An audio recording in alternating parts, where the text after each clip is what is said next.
Thank you so much for having me here to talk about walkable density. I want to give you a brief introduction to Piatalk. These are all my colleagues at Piatalk at our holiday party. It's warm enough that we can be outside in December on a boat dock in Lake Merritt in downtown Oakland. We were founded in 1984 by Michael Piatalk with a focus on affordable housing and participatory design. In the last 38 years, we've grown to 50 people, including 7 total principals and associate principals, 10 total associates and senior associates. The firm currently has over 3,500 units of housing in design and another 1,000 units in construction. That's in 2022. Which is about 10 projects in construction, mostly in the greater Bay Area, but we also work up and down the West Coast, from Seattle to San Diego. Our projects typically take 5 to 7 years between the time somebody comes to us to design housing to the time that somebody actually has a home. But we're committed to delivering that housing for our clients, and we include the people that live in our buildings as our clients, and approach every project as a partnership with the clients and the communities in which they live. Our clients include nonprofits, market rate developers, housing authorities, cities, faith groups, public colleges, and universities.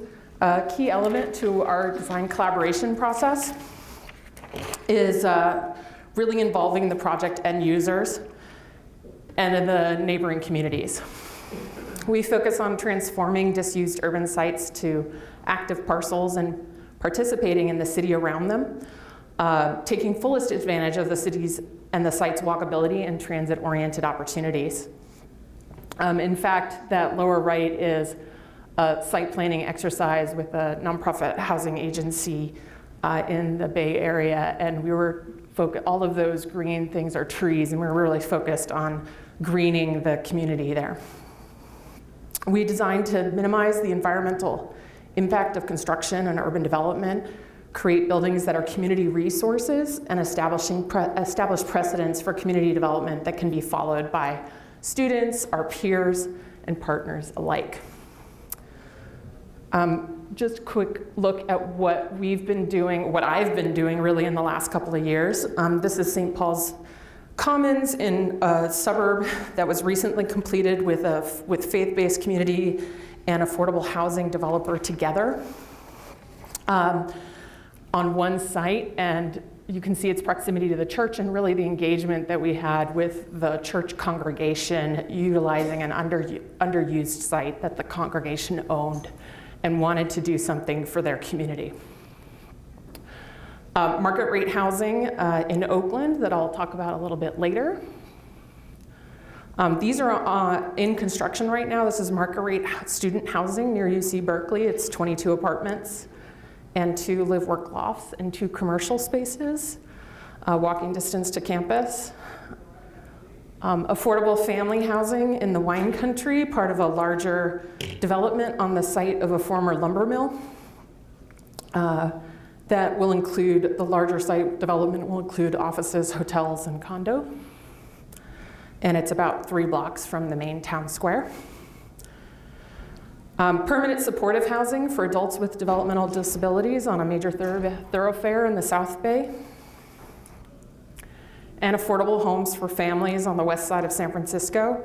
An area of the city that, if you're familiar with San Francisco, has not seen any multifamily development in about 60 years and really has no idea what to do with affordable family housing. The city just announced an upzoning plan to add 80,000 units to the west side of San Francisco. And it's going to be an interesting challenge for the city to engage the residents of that part of the city. This is actually an unusual project for Piatalk.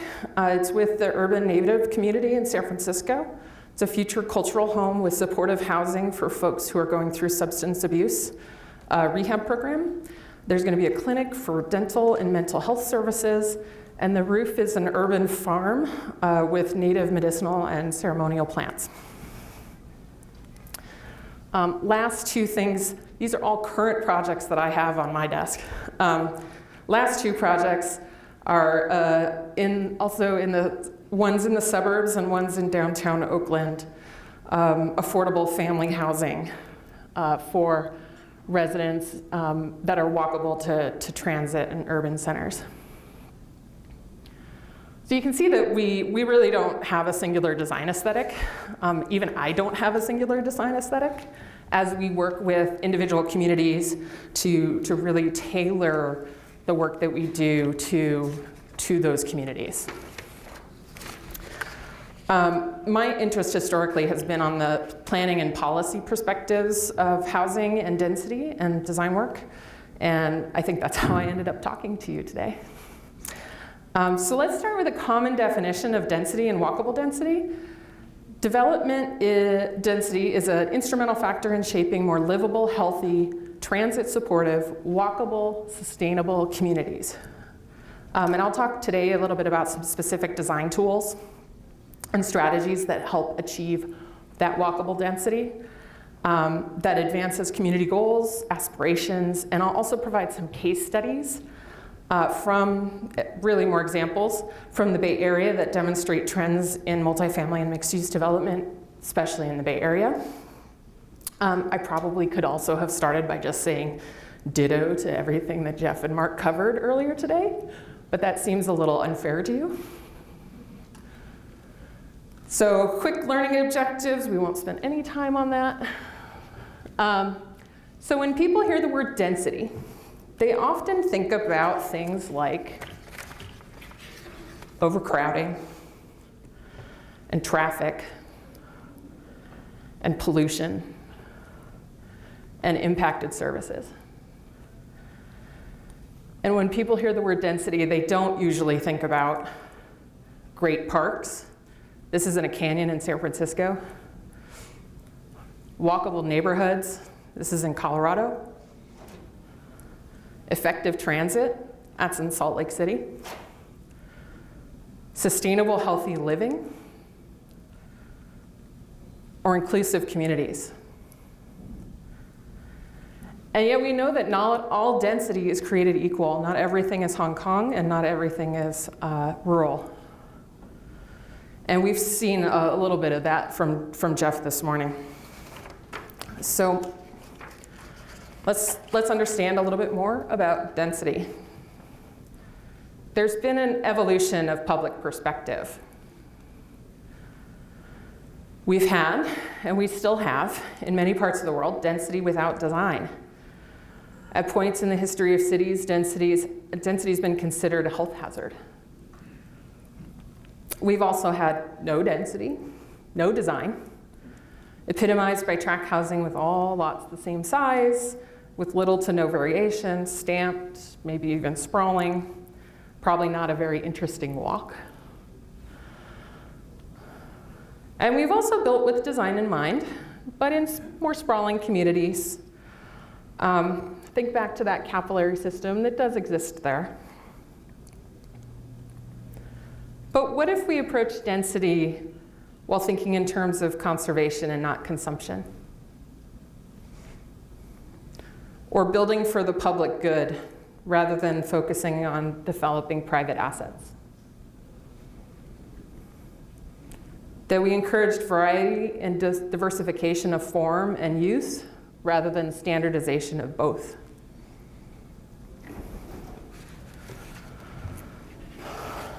That rather than segregating uses, we focused on connected and concentrated communities.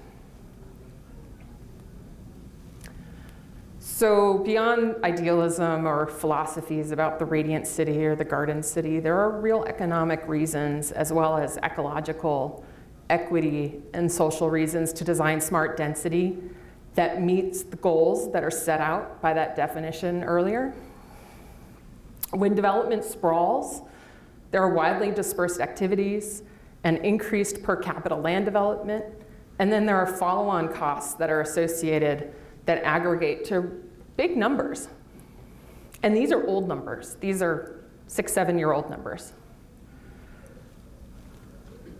There's unrelenting pressure for growth. The mega trends of urbanization and globalization are primary drivers of economic change, environmental imperatives, and population growth. Secondarily, technology, capital, urban form and design and infrastructure and connectivity are all enabled by and drive these megatrends. Of America's densest cities, only Chicago saw population decline from 2000 to 2020 in the US Census. And all of them added to the number of housing units, even Chicago, outpacing population growth with housing growth. With all this growth and densification, you can either have, and here's the data on the various cities, and with all this growth and densification, you can either have good or bad outcomes. So how do they do it? I found many cities keep growth within city limits, employed, I would say, a quote-unquote grand bargain strategy, in which growth is targeted at relatively high densities to a limited area of the city where there are few residents to object. Those areas might be formerly industrial but are now disused, or surplus land once used for public facilities. In the Bay Area, we have several former military sites that are being turned over to the cities and being redeveloped, and that's how those cities are adding density and adding population and absorbing their population growth. Concentrated growth is perhaps more easily accomplished through comprehensive planning process that you can secure public buy-in with upgraded transit and attention to the quality of other neighborhood infrastructure and amenities. So what are those characteristics of bad density? Bad density is monotonous, it's isolated, it's unmanaged, it's segregated, it's unlivable. I lost my video. It's inflexible, it's ugly, it's polluted, it's conspicuous. It's the absence of good urban design, with single land uses, without transit infrastructure, creating a reliance on personal automobiles, generating pollution and congestion. It happens too quickly. It happens without economic, ethnic, or social diversity. And bad density can breed crime and insecurity and lack provision for good public and private services. Bad density devalues public open space and lacks adaptability. On the other hand, good density is mixed use, it's connected, it's planned, it's cohesive, it's livable, it's spacious, it's flexible, it's green, it's appropriate, and it's designed. And I think that you see that a lot in the new urban plans that Mark was describing, that we also saw Jeff talking through in both his conversation last night and this morning.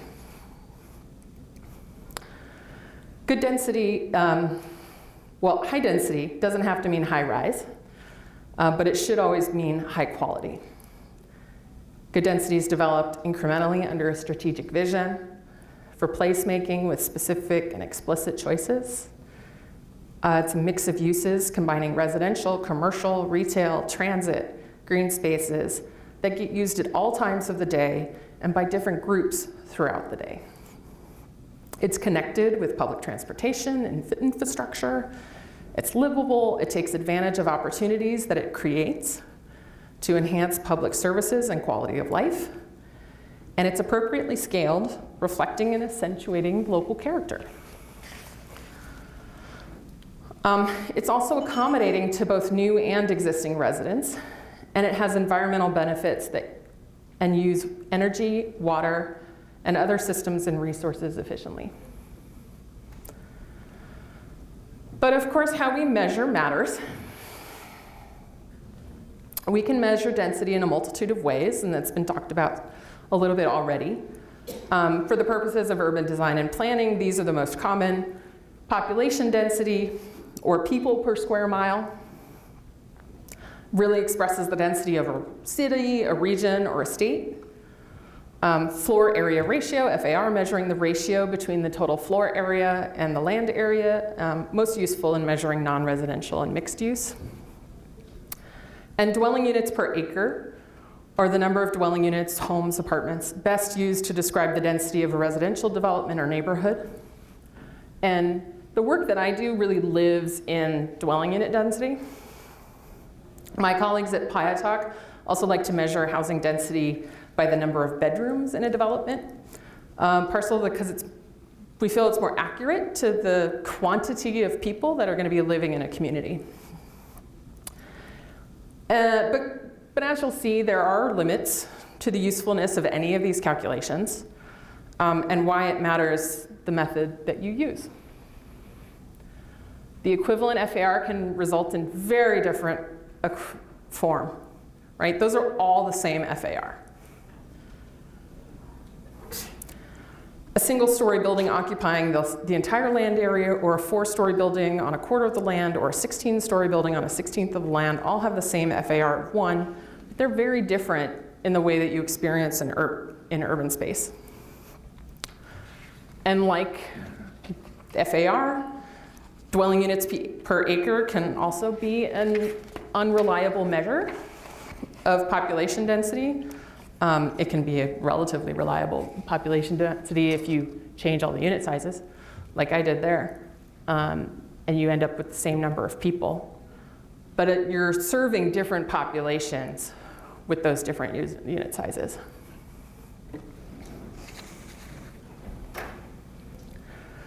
So let's look at some example of sort of people per square mile.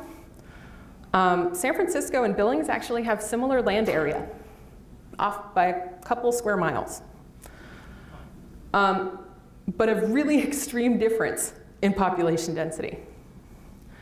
Concord, California, is a suburb to the east of San Francisco, is the largest city in Contra Costa County.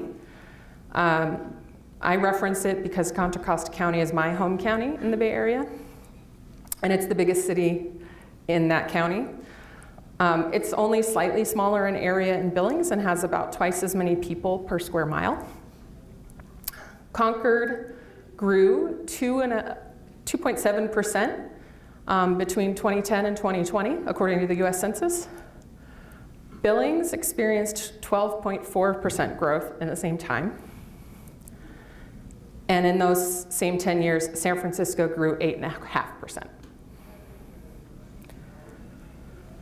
So we can look at these methods of density a little more closely. So here you see this is San Francisco as an example, working right to left, which I know is a little backwards. I just showed you San Francisco's population density was a little over 18,000 people per square mile. We can narrow our focus to the district level. And then to the neighborhood level, we start to see sort of greater variety in the registry of density. And then at the parcel level, at the neighborhood level, we're talking about gross density, including the streets and the open space, and net density at the parcel scale. And in most cases, as architects, we look at the net density. We look at the parcel scale.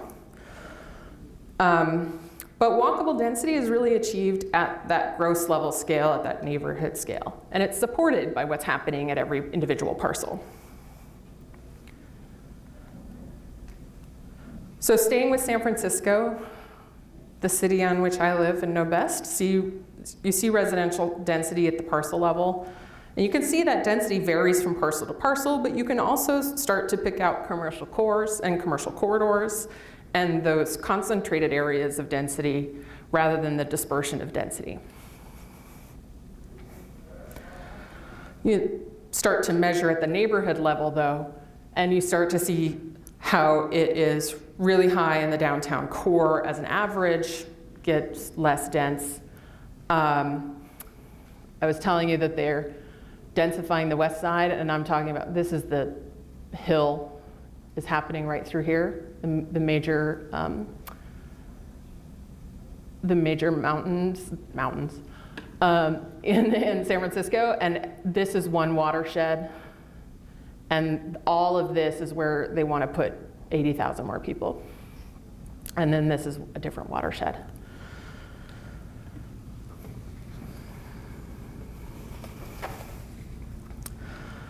But then you start thinking about sort of non-residential land development in that density calculation.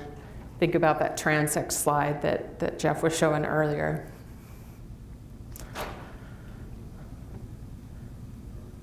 And this is seeing the density district level, including non-residential land area and rights of way. Of course, hopefully you recognize Golden Gate Park. And really the densest set parts of the city are what most people see when they come to San Francisco. Chinatown, North Beach, Civic Center is here, Tenderloin, and like the major sort of work center here.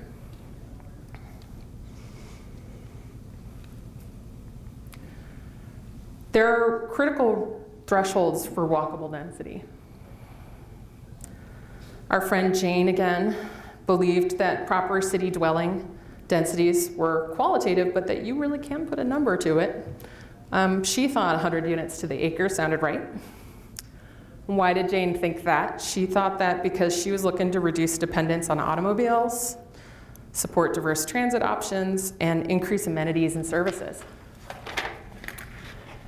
And we've known since then that urban density can be used to explain the most variance in transit use at a per capita level. And a minimum threshold of urban intensity of 35 units per hectare, which I had to look up because I don't think in hectares, is 10,000 where did I write that down? 10,000 square meters, which I still don't think in that scales, but that at least gets you closer to the number. This table shows various equivalencies for 10 dwelling units per acre parcel. So if the dwelling units per acre, that is the residential land only, is 10 units, then the neighborhood density is 7.5 once you start to take into account public streets and so forth. And then 5 units to the acre at the regional level. So 10 units per acre at the parcel level is equivalent to 24.7 units to the hectare and equivalent to 8,000 people per square mile.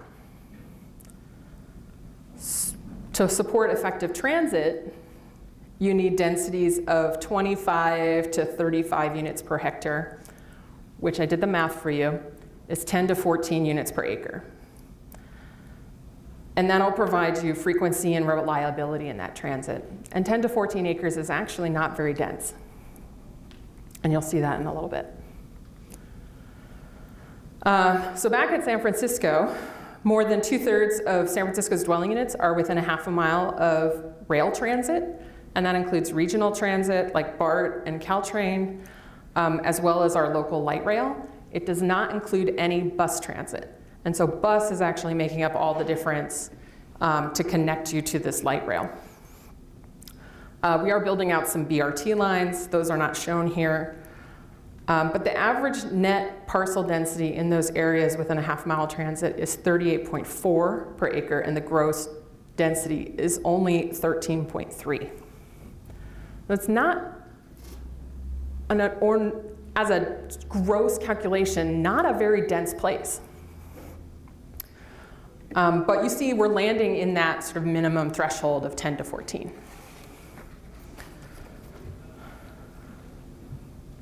San Francisco also has a relationship with car. I'm a car owner in San Francisco.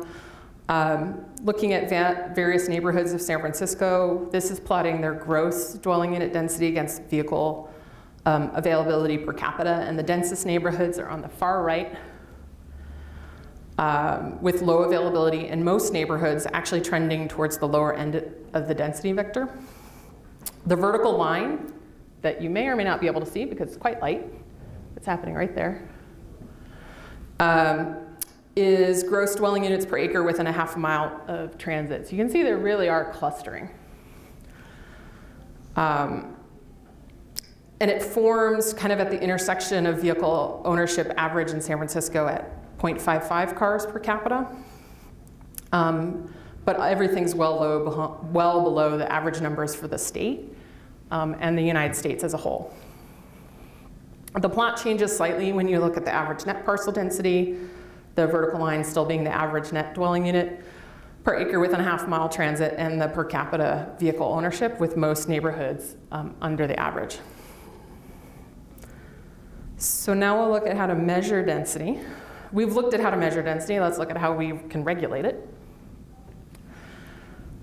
As architects and designers and planners and policymakers and advocates, we need to find the right tools for our community.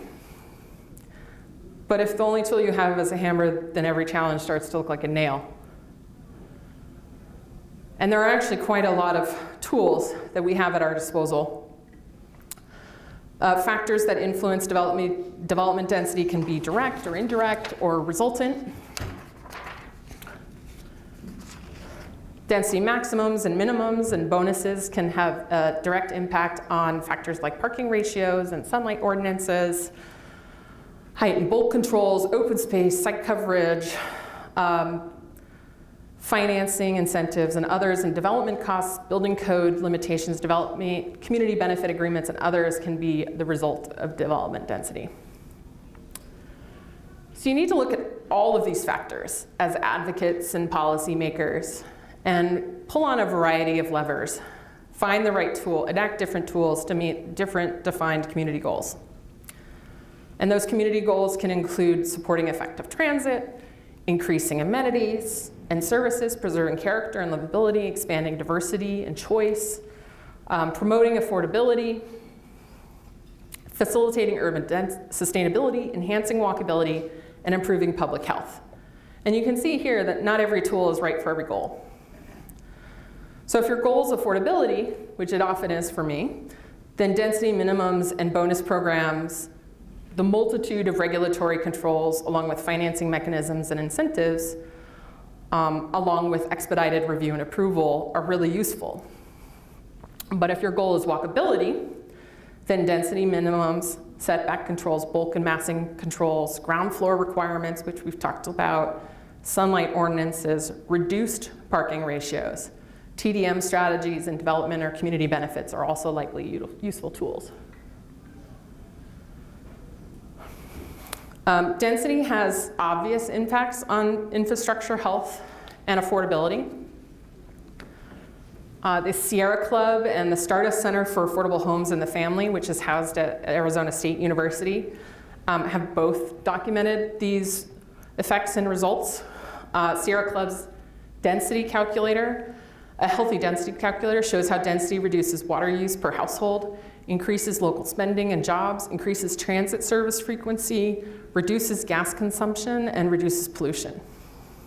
And so these are left to right examples from the Phoenix metro area, sort of working through their transects of development density, from 3 dwelling units to the acre, if you can't read that light text, all the way to the far right, which is at 56 dwelling units to the acre. And so when density is increased in this study, they found that water was reduced by 5 times on a per capita basis.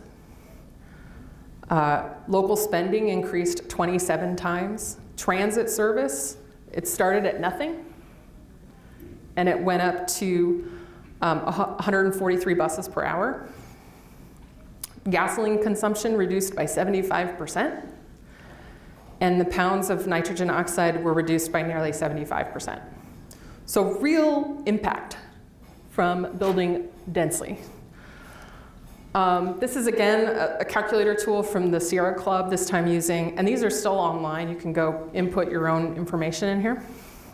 An example from the Russian Hill neighborhood in San Francisco. Significant reductions in vehicle miles traveled, increase in transit service and local shopping, as well as reduced air pollution. And then there are ramifications on financing development. This is an example from the Cornfield Arroyo Specific Plan in Southern California in the LA area. In this case, there was a demonstrated sweet spot. Oops, went all the way back. or we can skip to this part. There's a demonstrated sweet spot. Really my point here, let's see if I can actually go back, was some takeaways from that section to keep in mind the usefulness of any of these individual metrics. Not everything's right for every condition.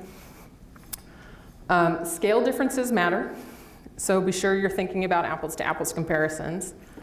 Even though I talked a lot about numbers, try to not fixate on numbers. And then, of course, focus the conversation on community needs and goals. What do you really want to achieve with the work that you're doing? Determine the role that any given site should play in achieving those larger community goals. And work with the appropriate performance indicators. And use the right tool for the task. If direct regulation doesn't support the community goal, consider other methods. So density and urban form. I actually want to play a little game with you all. So you have my permission to take out your phone and join. You can either join through slido.com or you can take a picture of that QR code and it'll take you to a game. I'll give you a minute, but it'll come back up in a second too.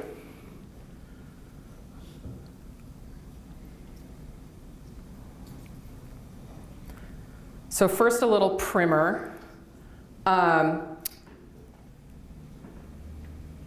While you're working on connecting to the game, hopefully that was really easy. The code will come up again when I get to the next couple, through this next couple slides. Or I can go back maybe. 358993.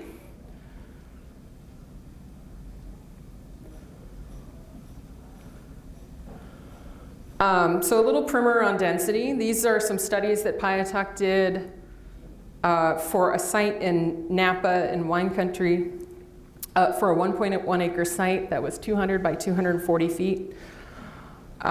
This first example really demonstrates townhomes that are 2 stories on grade. They have surface parking, there's setbacks for landscaping, there's only 2 curb cuts for parking, which happens at the interior of the site. Every home has a front door on the street and a backyard space. The homes in this example are clustered in 3s and 4s. There's a community room and a common house that's happening. And it's got a relatively high parking ratio. At just under 2 spaces per unit, at least in my world, that's a high parking ratio. And it's up to 30 dwelling units per acre. That's what that DUA is, and it's the least expensive construction type, type 5 construction. Same size site. Now we're showing townhomes over flats, and these can get up to 70 units to an acre. The interior of the site, a little more dense with structure and landscaping. The homes can still have stoops. They can still have front entries on the street. There's 1 curb cut for the parking access. In this example, the parking is shown in a structure that's sort of partially below grade, but you wouldn't have to do that. You could wrap the parking with that 25, 35 foot depth ground floor space. It's a little pricier in the construction type because you're using more concrete and then wood framing on top. And then continuing to sort of constrain the cost of construction. This example goes into the limit of type 5 construction with 4 stories over concrete. Ground floor can be wrapped with townhomes, lofts, commercial spaces, some mix thereof. This example is organized into 2 courtyards. Parking could be partially below grade to keep the overall height of the building down. And all of these have had the same parking ratio. But this one can get up to 120 units per acre. So, if we're ready, we'll play a game called Name That Density. You've probably seen this. You may have even taken this photo. If you've come to San Francisco, you're probably really familiar with the painted ladies there with the dashed line. You may or may not have noticed the apartment building that's right next door to it. It's on the corner of Steiner and Hayes, frames this view looking to downtown. But I'm going to have you guess the density of these buildings. What's the density? And just type in a number. What's the density of the Painted Ladies at a dwelling units per acre? Hopefully, if you start putting in things, it will, yeah, great. 12, 24, 13, 10, 100, half a unit per acre, 36, 37, 86, all over the map.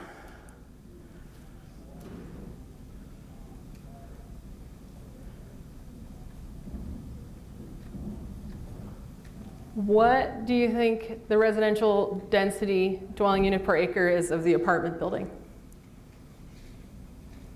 Again, just put in numbers. 80, 56, 200, 20, 40, 35,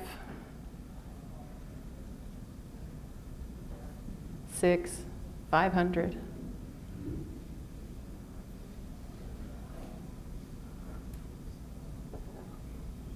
I have not seen the right answer yet.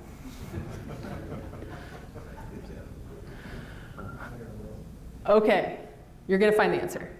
And you can express your shock and awe. Painted Ladies are 25 units to the acre density.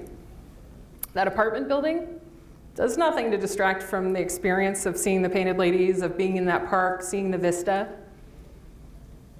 300. Coexisting in harmony, right? We're going to play another game. This is all name that density, but these are all Piatuck projects over the years. I'll give you a moment to really look at these.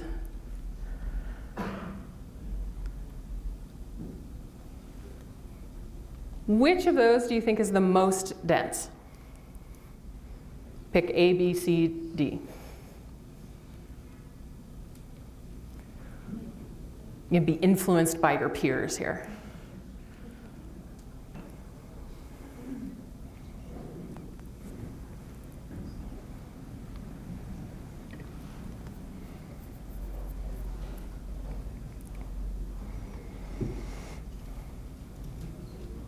Everybody get a chance to put their answer in? Okay, how do we do? So these examples are from Rancho Cucamonga, Santa Cruz, Menlo Park, and Sonoma. What's a little unfair of what I showed you is that most of these are typically larger apartments, townhomes and flats that are on larger parcels of land. The Rancho Cucamonga project is 88 units on almost 9 acres. It's a mix of 3 and 4 bedroom homes.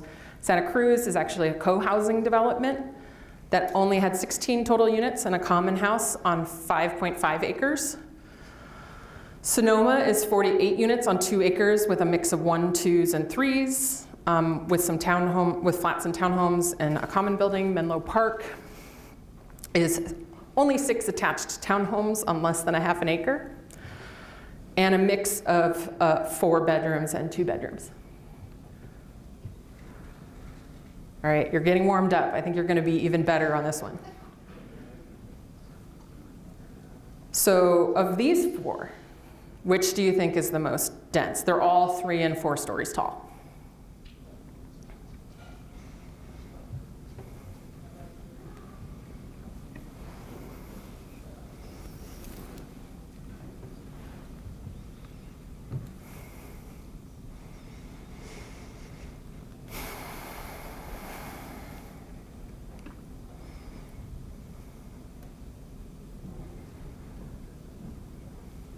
Everybody getting a chance to get their answers in? Debating internally? Trying to do math? Hard? And when I showed this to our business manager, I was doing a dry run, and she's like, you've got to make sure they are all roughly the same angle and perspective. Like, you don't want to skew the answer by giving them different views. So I adjusted this to accommodate her feedback. few people were picking Walnut Creek down there. And Walnut Creek is under an acre, 45 units, but it's all studios. Richmond is 52 units, all one bedrooms on a 1 acre site. The Palo Alto project is family housing on a little bit over an acre in downtown Palo Alto with a mix of 1, 2s, and 3s. And then San Leandro is 57 units, the largest parcel of the bunch on 1.5 acres. All right, this is the last one, I promise. Of these 4, which do you think is the most dense? And they're all 4 and 5 stories.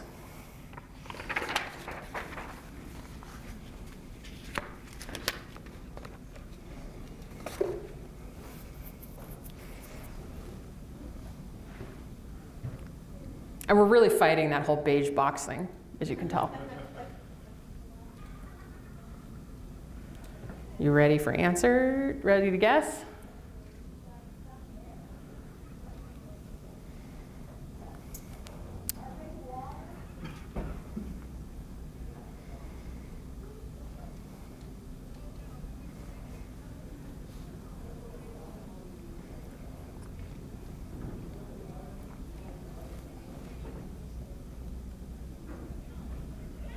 All right, how'd we do?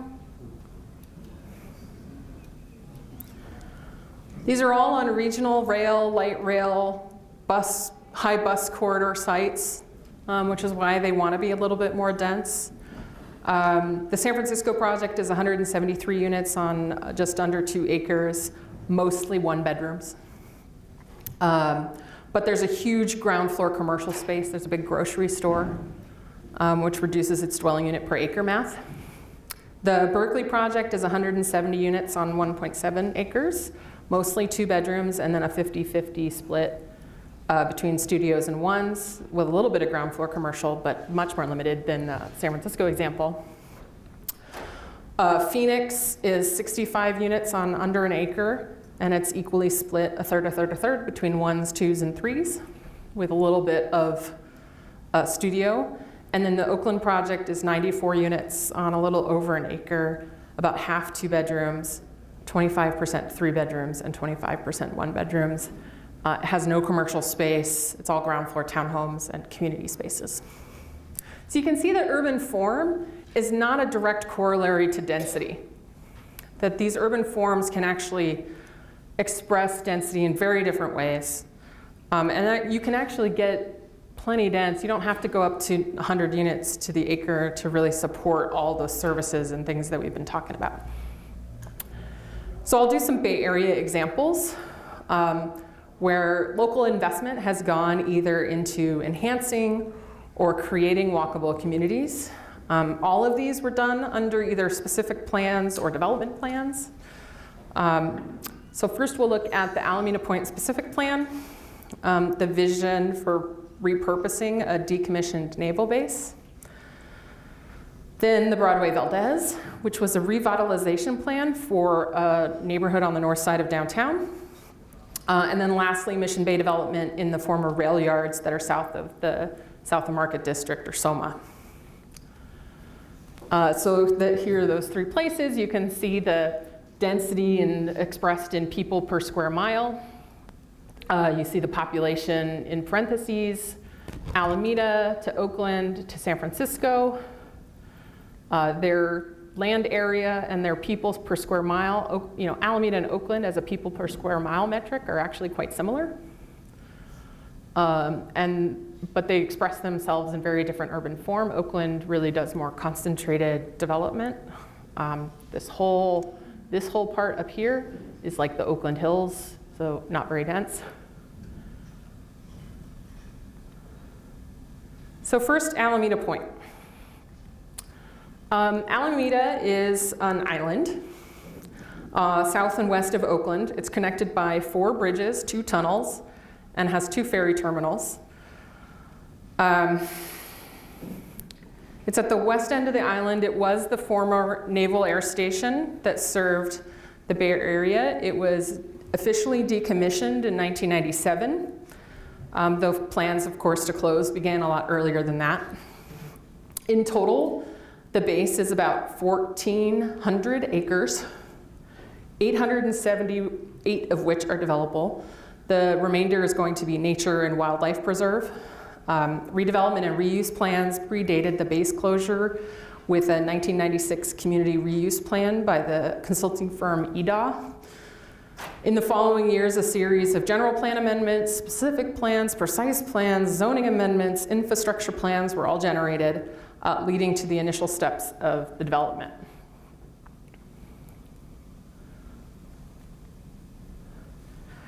And it wasn't always easy. Alameda long resisted development and established Measure A to protect the quote-unquote character of Alameda. Measure A banned the demolition of historic buildings, especially Victorian-era houses that were similar to the Painted Ladies. And a subsequent amendment mandated a minimum lot size of 2,000 square feet. As a result, no new multifamily was constructed in Alameda in the following 20 years after Measure A, which was passed in the 1970s. As plans for Alameda Point began to form, politics around this development feared high-density development at the west end of the island, which really felt constrained by its 4 bridges and 2 tunnels, and ferry terminal. So this was the political climate in which all of these plans, specific plans, et cetera, were being developed. So early plans had the vision for a mixed-use, mixed-income residential neighborhood. The West neighborhood has become home to supportive housing, such as the Alameda Point Collaborative and Operation Dignity. In the civic core, commercial interests really took root. There were sports facilities, offices, auction houses, St. George Spirit and Hangar One Vodka's production facilities are in that part of the neighborhood, and a bunch of other uses.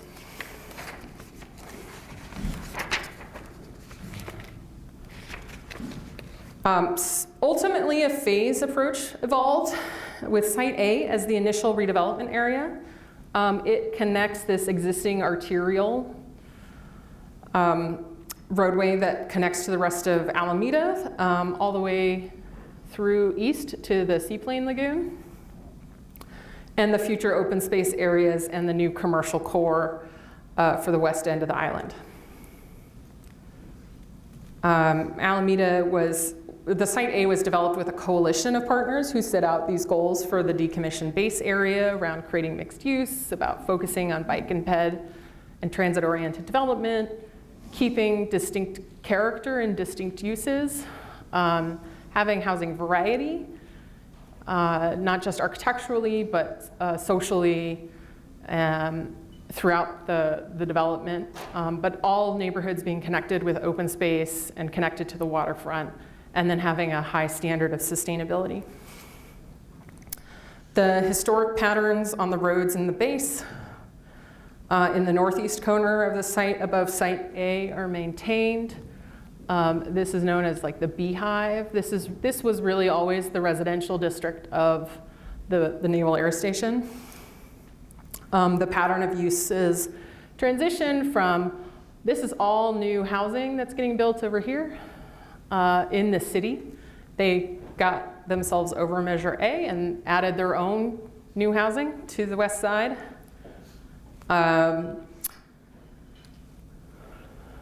Site A is about 68 total acres, 19 parcels. As of today, each of the coalition partners has developed residential parcels along the main drag. So these 4 parcels have been developed. The light yellow is lower density, the light orange is high density residential, dark orange is mixed use, residential and hotel, the red is retail, blue is commercial, green is open space. This was the vision for the new development. The plan area is still in early development, but you can see the principles of walkable density being put into place. Highlighting here in the red dashed is the part of Site A that's complete or nearly complete as of today. Parks are open. The parks came first in this plan. The parks in Site A include waterfront promenade and some grassy areas with playground spaces. A new ferry terminal is open to serve Site A and the Point. This is one of 2 ferry terminals that the island has. It's about 30% complete. The infrastructure work began in 2016, housing production in 2018, blocks 6, 7, 8, and 9 are complete or nearly complete, and that's 454 units. The parks opened in 2021 and in early 2022, and all total, about 800 units in Site A are anticipated. But no standalone retail or commercial work development has started. It's a little suffering from the beige box, but folks are trying to add color, do something. This is actually a pedestrian passageway that has some units fronting it, and this is that main drag, actually, that's coming in from the rest of the city. Payatak had one of the blocks in Site A. This is the Arrow development. Market rate housing, it's 200 units, and it's trying to make a significant placemaking moment as part of this entry into the larger community on West Atlantic and the View Corridor. It's the Texas donut style. So all the housing wraps and the garage is pretty well hidden. It's 4 stories of flats and townhomes that enclose the parking garage, a courtyard, and a pedestrian paseo. And this butterfly roof really acts as a local landmark. And that rooftop lounge has some, for now, really nice views to the city. So you can see the bike and ped infrastructure that's gone in on all of these streets. They're really doing, what Jeff was talking about. It's 2 lanes, bike, protected, landscaping, setback. We pulled our building back all the way around on all the residential sides to really provide those stoop entries, landscaping, buffer. It also serves as bioswale, water reclamation, et cetera. So this is what that looks like on the ground. This is one of the new public parks that opened on the waterfront, looking back towards the building, and this is what the street looks and feels like. So these are all pedestrian, these are all apartment townhome entries along the way here. Looking to the future, this is still in its infancy, really, even though it's been a long time in coming. But the bones are coming into place. The history of place is being preserved with historical markers on the bay and lots of information about the Naval Air Station and its history in World War II. There's expanded transit service with bus and ferry. The public realm improvements will continue with more parks, bike and ped infrastructure, and improved connections to the rest of the city and the Bay Area. It's a little early to tell if this new neighborhood will fulfill its dream of a walkable community, but it seems like the bones are there. So Broadway Valdez. The Broadway Valdez plan in Oakland focuses on Oakland's historic Auto Row. It's a commercial corridor along Broadway from West Grand to 36th Street or MacArthur Boulevard. And was originally developed as early as the 1910s. The city identified a number of underutilized parcels. They identified about 23 acres along the corridor. Oakland was feeling the effects of an out-migration of retail, especially consumer good retail and comparison retail to other East Bay suburbs. A major retailer had closed and vacated a flagship building just south of the plan area. And the auto retailers were also vacating the area. Broadway is a major bus corridor connecting a hospital that's just here to the regional transit, the BART station that's here, and the BART station that's up here. It's a wide street, Broadway, but it's favorable to bike and ped circulation, and the Broadway-Valdez plan was developed over 4 years with stakeholder input. Unlike Alameda Point, there's no master developer or coalition of partners for the plan area. The area for Broadway-Valdez that was outlined here in red was developed through diverse stakeholder input with groups like Walk Oakland, Bike Oakland, the East Bay Housing Organizations, which is a coalition or a consortium of nonprofit affordable housing developers and advocates, the Greenbelt Alliance, Sierra Club, the local AFL-CIO Labor Council, and League of Conservation Voters in Oakland. The city developed a policy platform to create viable retail to support Oakland's bottom line, build more homes, still have feasible parking policies, create jobs, all the things we all want all the time. So the context, here's an example of the context. Broadway-Valdez connects and is adjacent to other neighborhoods and mixed uses that we're already seeing activation. First Fridays and the Art Murmur Galleries are a community-driven monthly event along Telegraph Avenue. From Uptown to the Kono neighborhood, Koreatown Northgate, with activities for kids, food trucks, live music, open galleries. The former major retailer's parking lot and auto repair shops were converted in the mid-2000s to mixed-use housing with ground floor retail and a new public park as part of a 10,000 new units for downtown plan that the mayor at the time had. And a little anecdote, that mayor, he planned for 10,000 units. He got 12-ish thousand planned, and about 75 to 8,000 of them got built, and it transformed that neighborhood and downtown really into more of an 18-hour place by putting the people there, right? It's going back to that, let's put the people there first, and then all this other stuff will happen. And he really enforced that. The historic Fox Theater, which I think is in there, down here, was also part of this revitalization of downtown. It's a major music venue. It's also home to the Oakland School of Arts, which is a grade 6 through 12 public charter school in the Oakland Unified School District. The plan area also connects the Lake Merritt office district and historic residential neighborhoods. Why do I keep losing things? Okay. And the plan was really seen as a way to sort of knit all these things that were happening on the border of it together and create the walkable connections between those things.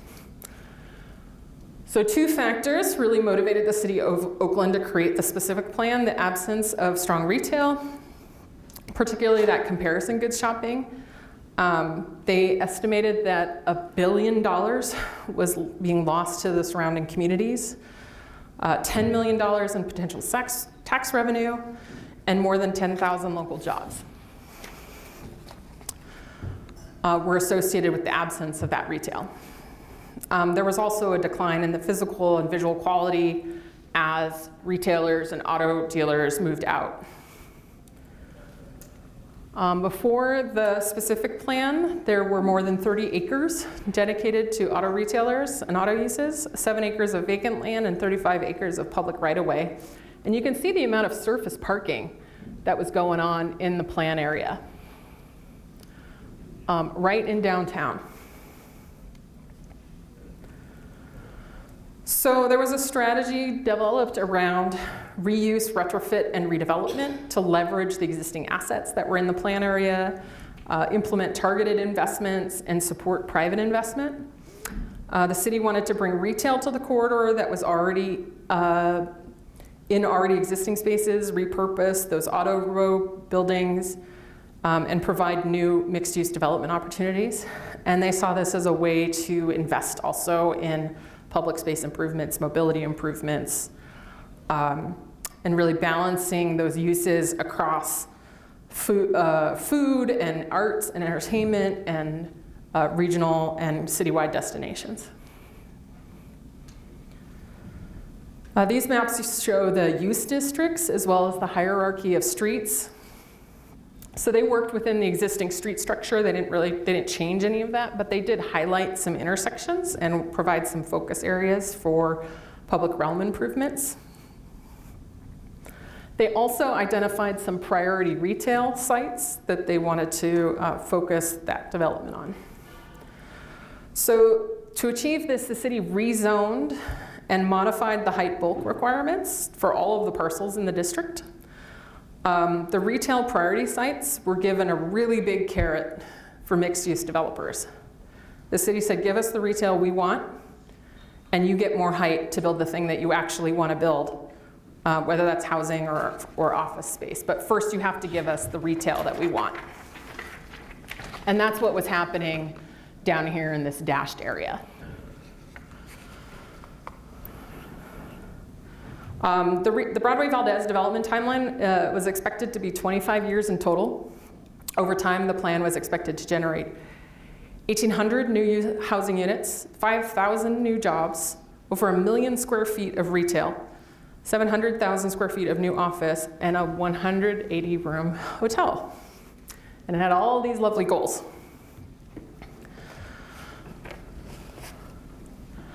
The southern end of the plan area was envisioned as that retail destination I was pointing out for Oakland residents, with housing, generous sidewalks, plazas, active storefronts, and a mix of reused historic buildings and new construction.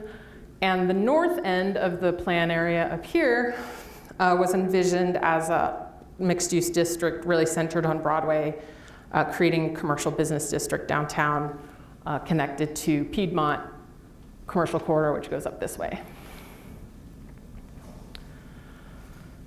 But upzoning, it works apparently. This is a Twitter post from 2019 where the plan had envisioned 1,800 units, more than 2,500 had been built as of December of 2019. And here's what that Twitter post was quoting. The bright purple areas were completed projects. The dark blue projects, sites were under construction. And all the other sites that are numbered and identified were either in pre-entitlement or planning. So there was a lot of investment happening. And a lot of it was related to defining clearly the rules that developers were being asked to play by. By being really clear what the expectations were going to be, developers then understood how to finance, how to develop, what their target was, et cetera. It's suffering a lot from beige box syndrome. And I fully blame the planner and the planning staff for this, for not pushing for more color and variety.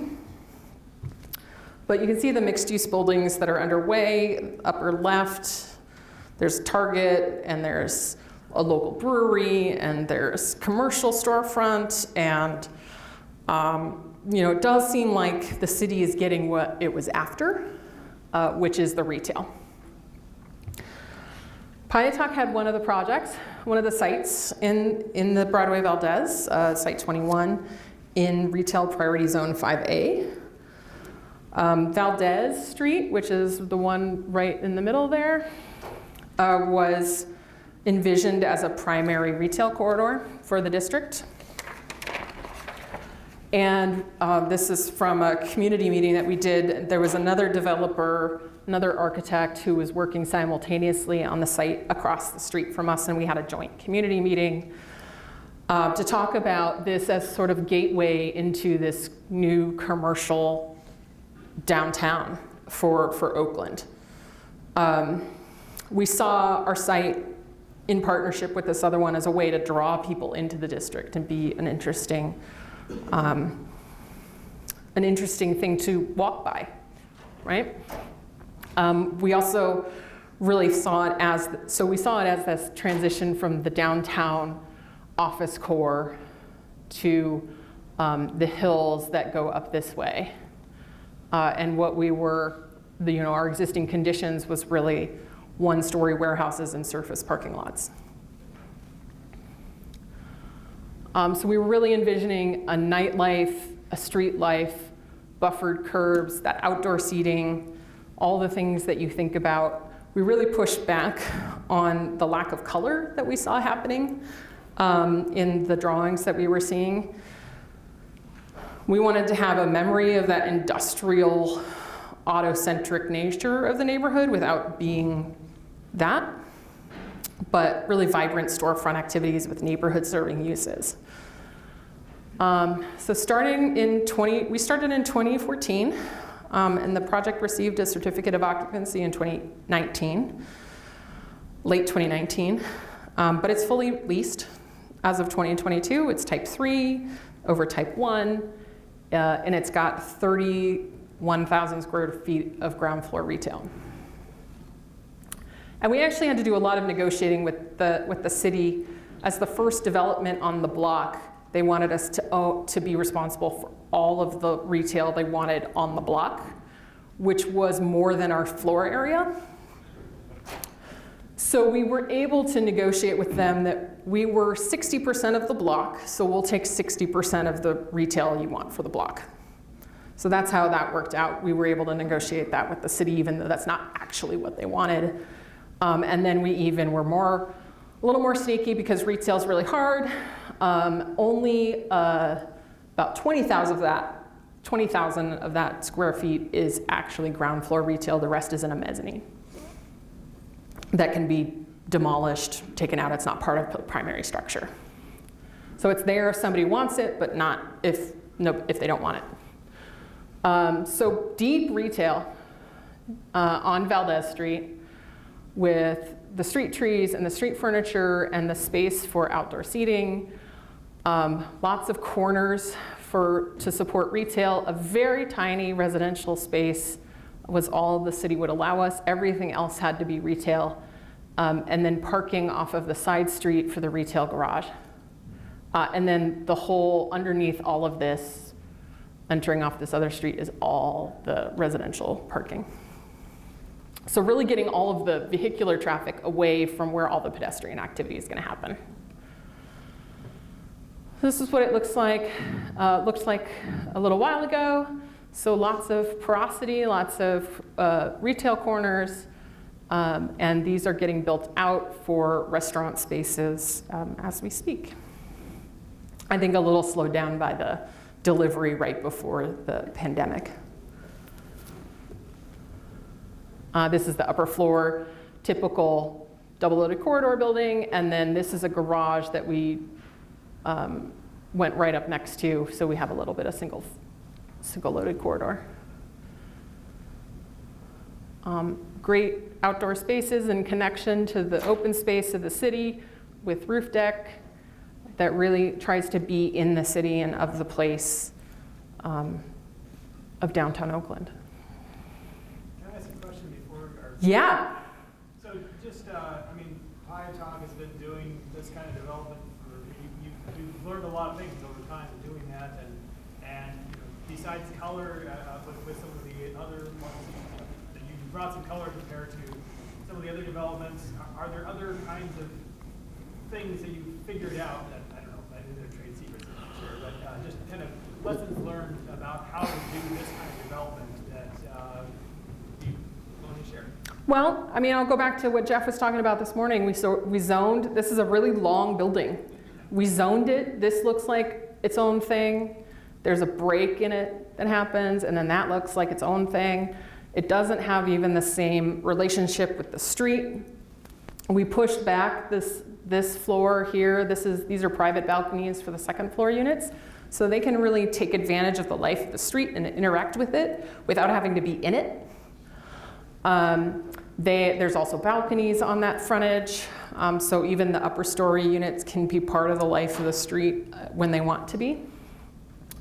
This was originally going to be a staircase that would be lit up all night. And through design and iteration, it ended up as living rooms of a unit. So it's a different kind of activity, but it's still active. And it's really a signal and a marker for the garage entry. This is actually where you get to the pedestrian garage from the street. So it serves multiple purposes. This, with its industrial character and its industrial quality, its machined quality, was really trying to be that referential. But then also all of this ground floor stuff. And it was really important for us to have multiple entries. There are 4 sets of these kinds of retail openings along the frontage. Some of them are actually the pedestrian point of entry for the retail, and some of them are landscaping. We're also growing things up the wall, creating little landscape pockets. There's the step-off strip for the parking. There's bike parking. There's lots of stuff going on the street. I don't think you can see it in any of this, but we're also, here you're seeing that we're shortening the curb crossing dimension, adding some more landscape at the corner, not allowing parking there so pedestrians can really see where they're going. I briefly touched on it. The retail corners is really important for visibility, for folks to be able to get a glimpse as they're coming this way down the street. Even if the entry's over there, maybe that pulls them into the whole retail district because they're able to see what's happening on the corner. And then there were, this was district lighting, signage, the whole package really getting integrated into the neighborhood. And then every single one of these, where there was a front door or not, having a little canopy with downlighting and bringing wood and warm materials to the ground floor, even if we sort of from a abuse point of view wanted to have concrete.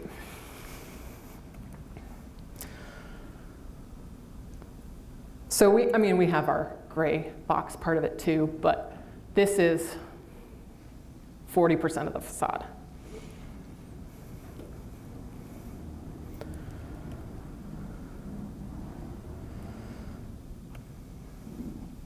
The other thing we did is there's a mid-block pedestrian crossing on this really long block that I don't have any pictures of, but it is really encouraging more of the pedestrian crossing of this street. It's also a narrow street. It's one driving lane each direction, and it's one parking lane on each side. So it's a pretty narrow street for how tall the building is, actually. So how it's going in Broadway Valdez, the plan was adopted in 2014, so we're in year 8 of what they thought was a 25-year plan, and it's mostly built. So in a way, it happened a little too fast.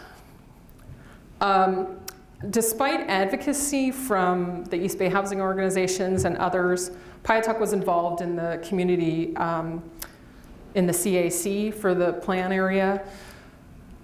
There were no requirements for affordable housing in the specific plan, which means that almost none got built. So all of that housing is market rate housing. And there's a few BMR units, but that's by the good graces of the developer, not because they were required to. So as of March of this year, over 3,500 units have been planned, 159 hotel rooms. That hotel's been built. Over 370,000 square feet of retail and almost 100,000 square feet of office. And you can see how we're doing on our BMR units. It's not great because nobody's required to build them. But we're pretty much done building the retail. So the city got what it wanted. And the office is about halfway done, and the hotel, and then there were some new public plazas that got developed. So lastly, this is the most complete of the examples I'm going to show you. So Mission Bay, it was originally part of San Francisco redevelopment. You probably don't know the saga of redevelopment in California. Right around the recession, the state killed redevelopment. So all of the initial money that a city might use to do street improvements, to do downtown improvements, to encourage development in its space, all of that startup capital went away. And so cities were left scrambling to sort out how they were going to actually do the things that they need to do. So this was originally part of the San Francisco Redevelopment Agency land. 300 acres in San Francisco that was industrial use. The plan was approved by the San Francisco supervisors in 1998. Important thing to know about San Francisco is that it's both a city and a county. So it has both city administration and county administration that both have to cooperate. It was a former Southern Pacific rail yard. It had warehouses and maritime uses. There's also an existing community of houseboats on this inlet. And they actually planned for a 40-year development timeline. Catellis became the master development. They kind of took over from redevelopment. And it's now led by an organization called Mission Bay Development. So this is what Mission Bay used to look like. I think this is a pretty good example. It's a 60-block area, about a mile south of Market Street. For a century, this is really what it looked like. And Mayor Willie Brown, at the time, really wanted to figure out a way to help pay for infrastructure upgrades using tax revenue that would have otherwise gone to the state. And one of the firms that worked on it said if you do a plan well enough to set the table, then people find a way to make things work. And the details change, but you need to provide the infrastructure. And at a scale like this, the infrastructure refers more to the streets, more than the streets and the sewer lines. It's the framework of where parks are located, how sidewalk widths will be, and the human touches that can make a space feel inviting. So these are the aerial views of the original rail yards, the active piers on the south side of the city. The upper right is sometime later. This is sometime later. And the lower right is the development actually in progress. The maximum development program outlined by the plan was about 6,400 housing units, 4.4 million square feet of commercial space, an event center, a new University of California, San Francisco research campus and medical center, another 420,000 square feet of retail, a hotel, 40 plus acres of park space, new public facilities, including a school, library, police station, fire station, and other community service buildings. So no small ambition. So this is the plan, land use map.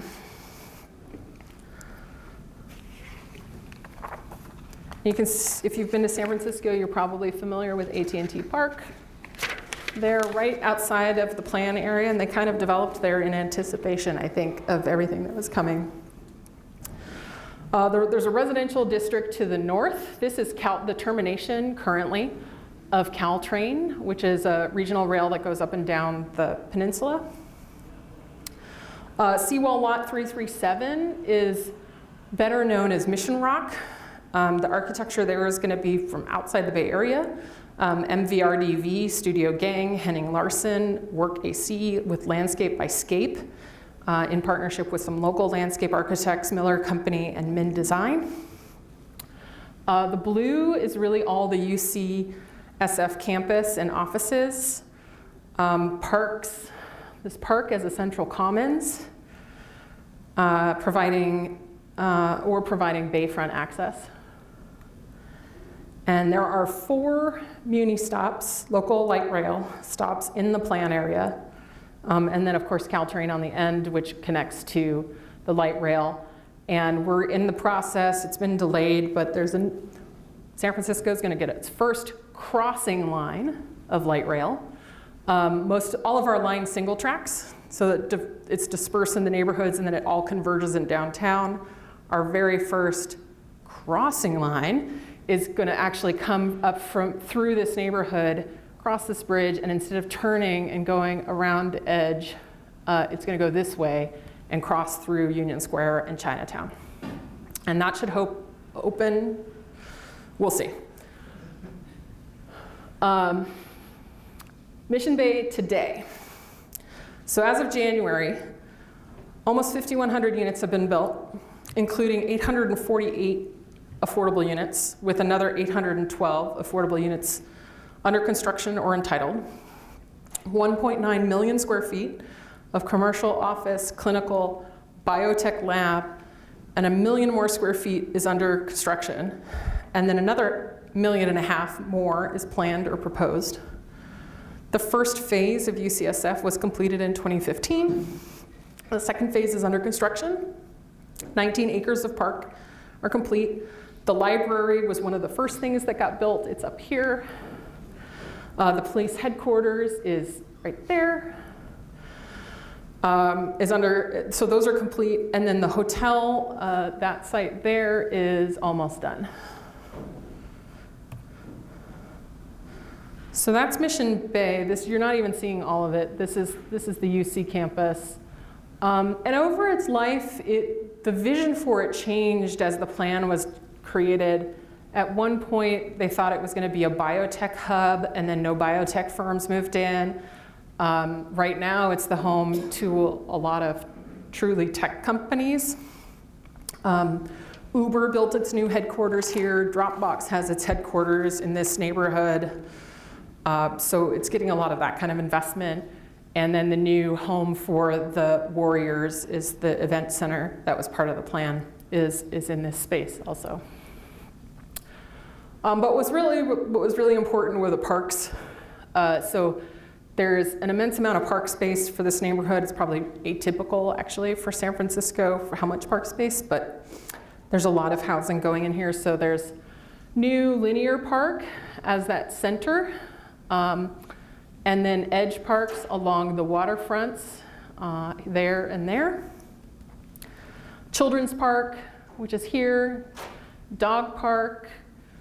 This bridge, I didn't even know was part of the plan until I looked at this image. Does not exist. And then all this is Seawall Lot 337, and that's under construction right now, so this park doesn't actually exist yet. But a lot of this other park space has been built. This is the experience of those parks. So it's a variety of park space in this plan area.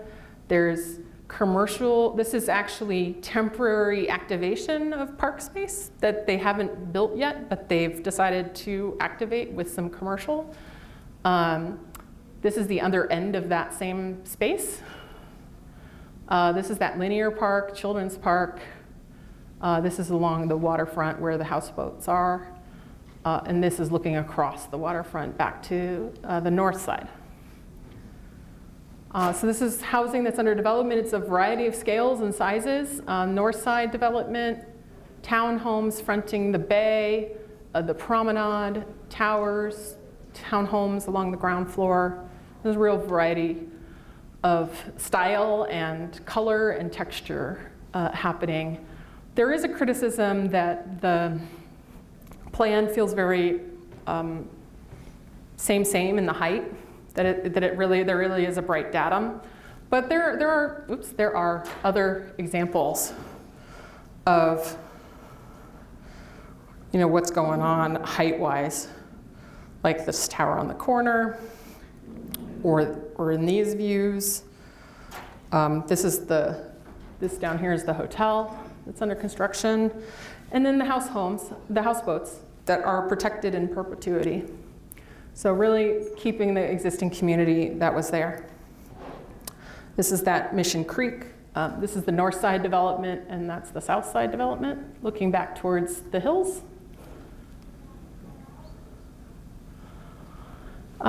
Preservation of older brick buildings that were in the neighborhood, getting surrounded by all the new construction. This is the police headquarters. This is the Uber headquarters, the new Chase Center and its public plaza, and the Seawall Lot 337, Mission Rock. So this is looking down the light rail line. This is 3rd Street, looking south towards Potrero Hill, and Candlestick Point is down there. Bay on your left, so this is part of the Mission Rock development. This is new affordable housing. And this is UCSF back here.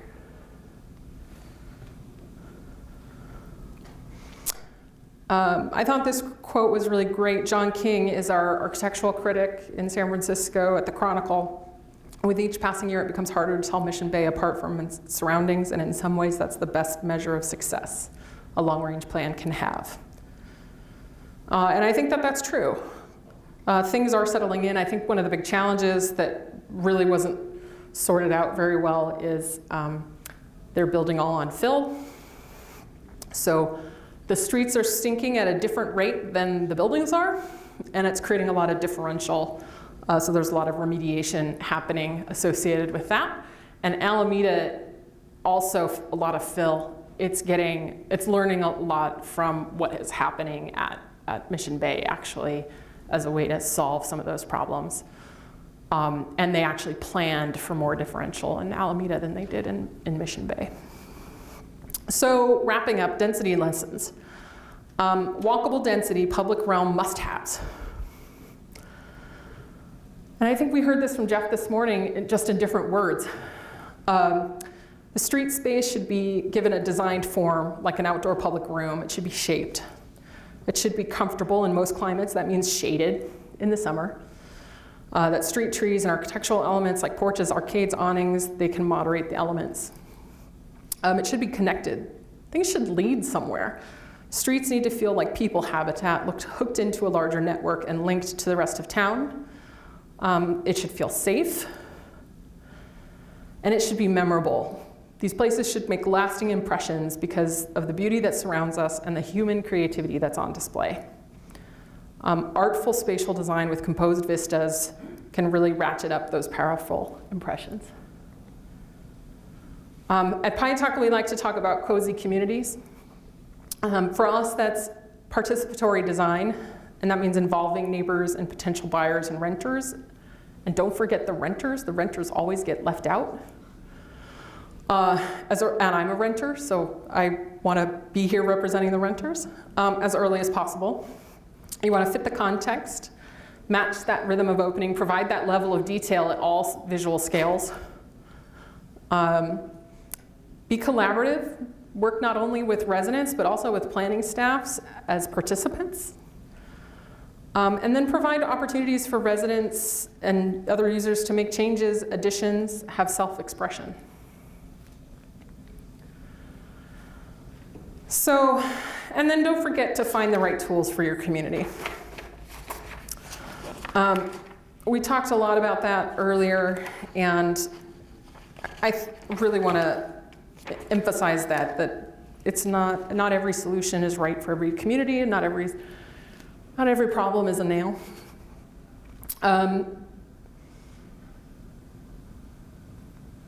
So as we wrap up, here's some lessons from these examples. Engage existing, and if you can identify them, future stakeholders to envision the future infrastructure and investment in the neighborhood. Apply direct and indirect resultant controls in specific plan areas, and actually plan the neighborhood. Encourage mixed uses and active ground floors. Promote housing for a variety of income levels and household sizes. Offer housing choices that meet those needs. Invest in the public realm with bike ped infrastructure, transit mobility options, parks, art. And ensure a complete neighborhood with services, parks, safety, educational, civic, et cetera. For the inspiration for a lot of today's content in tiny, tiny text, I want to thank especially collaborators from previous presentations about density. We talked about in those presentations designing it, demystifying it, deconstructing it. So I really want to thank those, and they're at the top of the list there. And you'll find other resources that I'm referencing there. And so now we'll go to questions if anybody has questions. Thank you very much.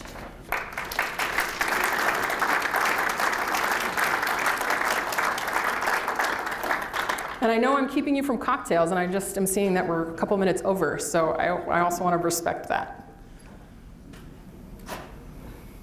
Yeah? So have you seen impacts of COVID, working remotely, and the influx of Amazon on these mixed use? Like what are the uses that are working well in these developments? Yeah, I mean, what's interesting is nobody wants to build retail anymore. right? The city was like Oakland adamant that they needed more retail. And a lot of that retail is not being filled.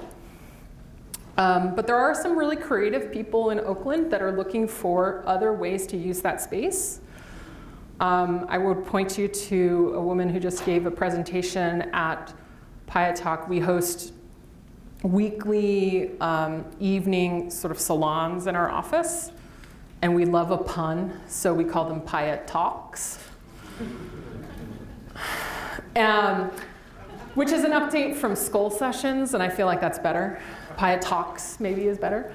Her name is Binta Yafomi, and she's really approaching it as art installation, but commercialized in an interesting mix to activate these ground floor spaces and make them places of community and culture and art. So that's really changed. I mean, from the developer side, everybody wants more package room storage and things like that, which are dead spaces, and you got to figure out a place to hide them. And from a unit design, we're in a really, I think, unfortunate way is making the units bigger to encourage people or to find space for desks and home offices. I'm really talking about dens and flexing space in a unit. The average home size in the US has ballooned since the 1950s, and our household sizes have shrunk. So there's a real inverse of like need for private space that's happening that I'm personally not super supportive of. I'd rather us be a little more condensed in our construction so that we can preserve open space and preserve rural space and preserve habitat, and because we need that too. So I don't know if that got enough to what you were after. But yeah, we're seeing what Mark was showing in New York too about just proliferation of packages everywhere. But at the unit level, it's really about providing that bonus space. At the neighborhood level or at the building level is about more storage and package space. It seems like the quote from John King may have answered my question, but I'll ask it anyhow. Someone like Chuck Marone would talk about incremental growth, but obvious developments are big, huge. There was already a lot of development pressure, and then you suddenly have large land areas opening up, like the old Southern Pacific Railroad, and so you have a lot of development being injected into a landscape pretty quickly, and it's not the sort of incremental thickening, I guess, over time. Yeah. How does, on the one hand, I can imagine people are like new stuff, and so there's a demand for that. On the other hand, it doesn't have quite the patina of time. Are there differences in rents you see between the newer areas and the older areas and your preferences? New areas are way more expensive. We too much to our chagrin, our market rate housing is ridiculously priced to the point where, as architects, we make way too little to live in the housing that we design for market rate purposes, and too much to live in the housing we design for affordable purposes. So we're in this nether zone that happens. Mission Bay, it's 25 years into its 40-year development plan. So it's getting seasoned, actually. And it's very active, and it's just now, I think, reached the density that is making it a great place to live. A friend of mine bought a condo in that neighborhood and loves it. She loves that she's right across the street from a grocery store, that she has all these great parks, and particularly during the pandemic, having that outdoor space was really critical. The activation of the parks with these commercial spaces that are all outdoors, it's really a collection of food trucks and lawn, was a real draw for the whole city, honestly. So it's developed maybe enough over a long enough period that you're really starting to feel lived in. And I think that's what John's quote is really getting to, is that it's sinking in, both literally and figuratively, sinking in to sort of the fabric of the city. And I think the Warriors moving into the event center has also sort of added to the liveliness of the district. I saw John had a hand. I'm wondering if you could speak to how, other than a retail ground floor, how multifamily should meet the ground plane. I see a lot of apartment buildings around here that don't really have any porosity on the ground floor. Defensible space. I was wondering if you could speak to that. Yeah, I don't know the metrics on it exactly, but there is a rhythm of doors that you want within a street, and that can be commercial or it can be residential. And it's more about the rhythm of those openings than it is about what's behind them, and then having enough buffer space that there's this interstitial neighborhood. So in certain transects, right, it's gonna be the porch. In others, it's gonna be landscape buffering. In others, it's gonna be cafe seating, whatever. But our mixed use, we really try and put residential on the ground floor as much as possible, give it a landscape buffer, give it an outdoor space on the street that can be occupied. That's often what we do if retail is not the right answer. We're looking to put townhomes, live-work lofts, things that can be more porous and encourage people to use that by making other routes in the building less desirable, so that they're more interested in going out their front door than they are about going through the route to the garage.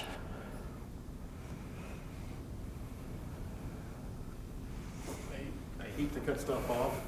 They need to flip this room so we can get ready for dinner. So I hate to be that guy, but I have to be that guy at this moment. Thank you.